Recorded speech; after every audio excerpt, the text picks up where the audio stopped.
접대비에는 경조사비도 들어간다는데 영수증을 어떻게 준비할까요?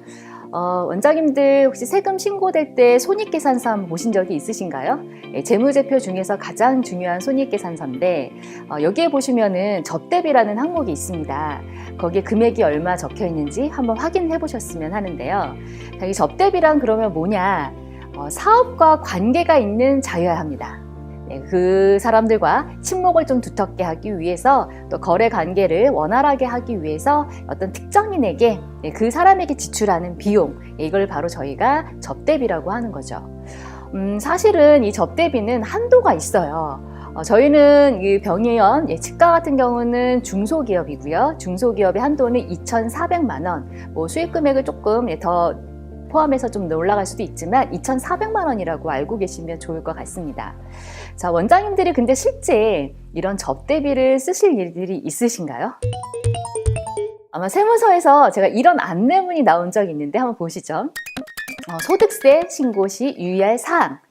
병의원 및 약국은 환자를 대상으로 매출이 발생하고 구매 과정 등에서도 접대비가 발생할 가능성이 낮은 업종이다. 작년에 세금 신고, 소득세 신고한 걸 보니까 접대비를 1,000만 원 이상 넣었구나. 이번에는 그 접대비가 사업 관련성이 정말 있는지 여부를 충분히 검토하고 신고해라 라고 하면서 소득세 신고 전에 안내문을 보내준 적이 있습니다. 사실은 이제 이런 안내문을 받고 나면 1,000만 원 이상 넣기가 사실 좀 이제 껄끄러워지는 거죠. 이런 안내문들이 보니까 이제 경상도 쪽에 세무서에서 발생을 했었고, 서울은 경기나 이런 데는 제가 이제 본 적은 없습니다. 아마 이제 세무서에서 이제 관리를 하고 있는 것 같은데요. 아무래도 이제 원장님들이 접대를 할 일은 없다 보니까 저희가 넣을 수는 없지만, 경조사비를 좀 넣을 수는 있을 것 같습니다. 자, 경조사비. 경조사비는 저희가 거래처에게 지급하는 경조사비를 접대비라 하고, 근데 만약에 이 경조사비는 저희 직원에게도 지급을 할 수가 있거든요. 그렇다면 이는 저희가 접대비라고 하지 않고 복리후생비라고 얘기를 합니다. 자, 접대비는 한도가 있다고 말씀드렸고 2,400만 원, 복리후생비는 달리 한도는 없습니다. 그래서 직원에게 결혼 축의금으로 좀 금액을 많이 주셔도 크게 무리가 되지는 않습니다. 근데 이 경조사비는 저희가 이제 유의하실 점이 한 가지, 20만 원, 건당 20만 원 미만이어야 되는 거죠. 그래서 20만 원까지만 가능하고요. 20만 원이 넘었다 하고 한다면 사실 그거는 전체가 비용이 들어가진 않아요. 그래서 20만 원까지 한도 있다라는 걸 잘 유의해 주시고요. 경조사비 정말 많이 쓰시거든요. 사실은 이제 특히 이제 부고를 받으시고 조의금 많이 내시는데 도대체 영수증을 어떻게 준비해야 되나 이 질문들을 좀 하세요.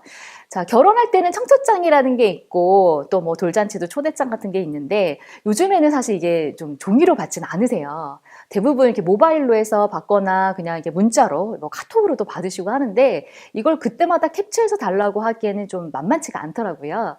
그래서 제가 좀 원장님께 요청을 드리는 건 이렇게 좀 지출결의서나 이렇게 지급 기록부를 조금 적어보시면 어떨까 해서 제가 서식을 좀 제공을 하고 있습니다. 근데 사실 이 청첩장이 저희 세금 신고할 때 같이 들어가냐? 꼭 그렇진 않습니다. 저희가 신고할 때는 재무제표에 접대비 해서 이렇게 금액은만 적는 거지 거기에 대한 관련된 영수증은 따로 넣지는 않고 있고요. 이건 경조사비이기 때문에 달리 영수증은 없어요 라는 거 정도만 같이 내고 있습니다. 그래서 이 청첩장은 그럼 언제 필요하냐라고 본다면 나중에 접대비 인정 못해 라고 했을 때 그때 딱 내놔야 되겠죠. 아니야 이런 게 난 진짜 있어 라고 하면서 이렇게 소명하시거나 해명하실 때 그 접대비에 대해서 금액을 소명하실 때 그때 낸다고 보시면 됩니다. 그래서 항상 좀 준비를 해 놓으시는 건 필요하고요. 저희가 꼭 신고 시에 필요한 건 아니라는 점. 자, 그러면 이 지급 기록부에는 그냥 이렇게 좀 적으면 어떨까 싶어서 제가 이제 고객이시 원장님께 제공하는 건데 이런 일자, 또 성명, 그 관계, 업체 직원이라든지 아니면 그 내역, 여기에 결혼식에 참석했다든지 하고 금액, 여기 20만 원이 넘으면 안 되겠죠. 자, 20만 원까지 해서 이렇게 쭉 적어주시면 이 금액대로 그대로 저희가 장부에 기록해 놓고 비용 처리까지 같이 갑니다. 그리고 신고가 된다면 나중에 해명이 나왔을 때 저희가 그냥 내면 너무 좋겠죠. 그리고 직원 같은 경우는 이렇게 지출결의서를 내시면 좋을 것 같아요. 그래서 어느 실장 누구 아버지 고이라고 하셔서 50만 원 지급했다라고 근데 현금을 봉투로 지급했다 이렇게 적어 놓으시면 저희가 이런 것들을 보고 놓치지 않습니다. 그런데 제가 이렇게 다른 데서 이제 장부를 해놓은 것들을 좀 보면 경조사비를 한 푼도 넣지 않은 곳들을 좀 봤어요.